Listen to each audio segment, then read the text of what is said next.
Billionaire storms his wife's office. What he saw left him speechless. Richard Thornton was one of the wealthiest men in Nigeria, a billionaire whose name commanded both respect and envy. At 50, he had built Thornton Group, a sprawling empire that stretched from oil and gas in Port Harcourt to real estate in Abuja and banking interests in Lagos. His face often appeared on the covers of Nigerian business magazines, his life dissected daily by gossip blogs and Twitter spaces. Despite his wealth and influence, Richard was known for his private nature. He lived in Ikoyi with his wife, Catherine, a striking woman with grace that often stole the spotlight at charity events. Catherine was no ordinary society wife. She was an architect, the founder of Thornton Designs, an Abuja-based firm handling projects across the country. While Richard dealt with oil rigs and political meetings, Catherine buried herself in blueprints and site visits. They had been married for almost 20 years. The one shadow in their otherwise bright life was the absence of children. Their early years had been filled with painful attempts, consultations with doctors in Lagos, London, even South Africa, but the dream of children never came true. Nigerians whispered, some cruelly, that a billionaire household without children was incomplete, but Richard always defended Catherine publicly, saying she was his everything. On September 11th, 2025, Richard woke up in his Banana Island mansion with unease. Catherine had left early, skipping their routine of morning coffee on the balcony. She claimed she had an urgent meeting at her Abuja office. Richard sensed something unusual. For weeks she had seemed distracted, her smiles forced, her late nights more frequent. Each time he asked, she said work was demanding. Richard's day was supposed to be filled with back-to-back meetings with government officials and investors. His convoy of black SUVs had already been arranged. But by mid-morning he dismissed his aides. Something in his spirit told him to go to Catherine's office unannounced. Cancel the NNPC meeting, he told his PA, a young man named Tund. Tell them I'll reschedule. Within an hour, Richard's convoy was snaking through Abuja traffic, sirens blaring lightly as the security men cleared the way. Social media quickly buzzed. Thornton's convoy spotted heading to Maitama. One user posted on X, adding speculation about a new political deal. Nobody guessed he was heading straight to his wife's office. Catherine's firm occupied a sleek glass building in Maitama, a hub of design activity. She had over 50 young architects working under her, many of whom idolized her as a woman who had built success despite her husband's wealth overshadowing her.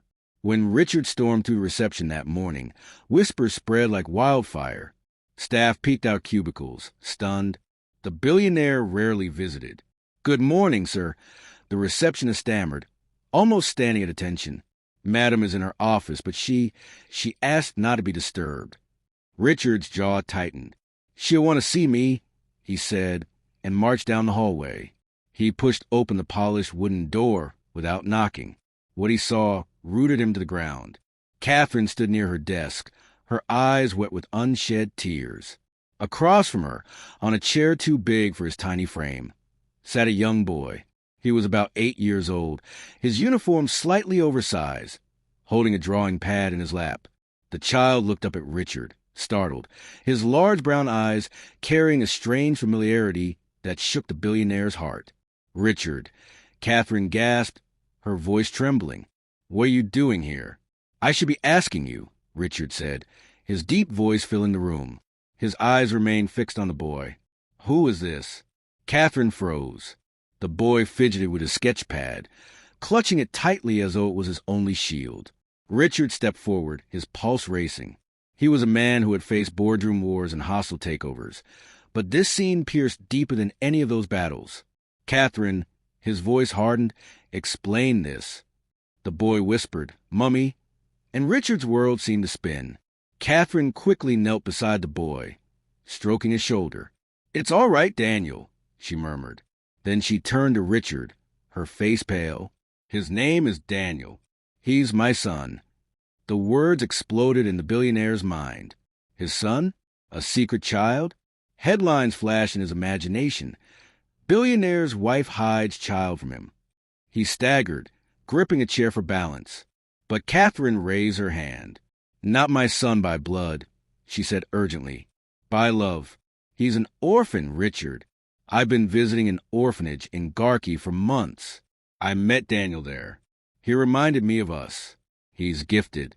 He draws buildings at his age, just like you used to tell me you did as a boy. I started adoption papers quietly. I wanted to be sure before I told you. Richard's mouth opened, but no words came. He stared at the boy at the pad he clutched. Catherine gently took it and handed it to him.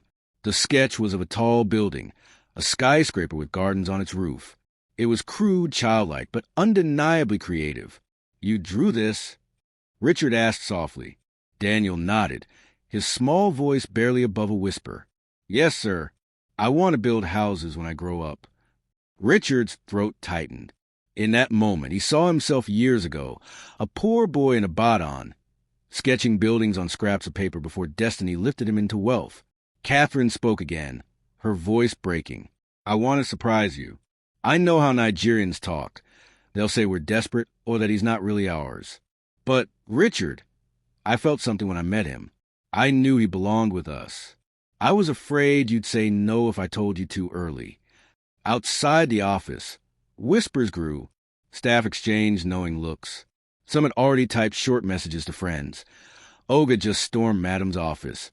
Serious matter day happened. By evening, blogs would spin tales out of thin air. Inside, silence hung heavy.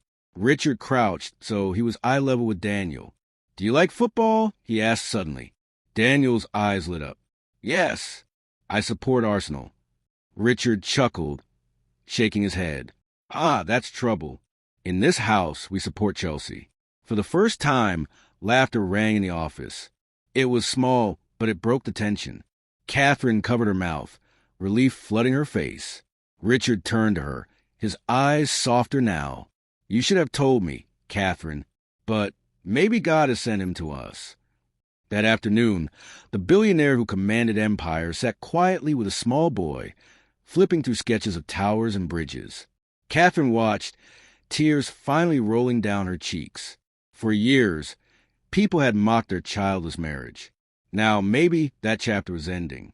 By the next day, news had leaked. Blogs screamed, "Thornton billionaire couple to adopt." Some praised them for their compassion. Others whispered that Catherine had hidden the child as a secret love affair. Social media trended with hashtags like #ThorntonAdoption and #Daniel Thornton. Politicians called Richard, some congratulating, others mocking in private. But Richard didn't care. For the first time in decades, his wealth and power felt small compared to the joy of hearing a child's laughter echo through his mansion. The storm that began in Catherine's office had changed everything. What he saw that day had left him speechless, but what grew from it gave him a voice he never thought he'd have. The voice of a father,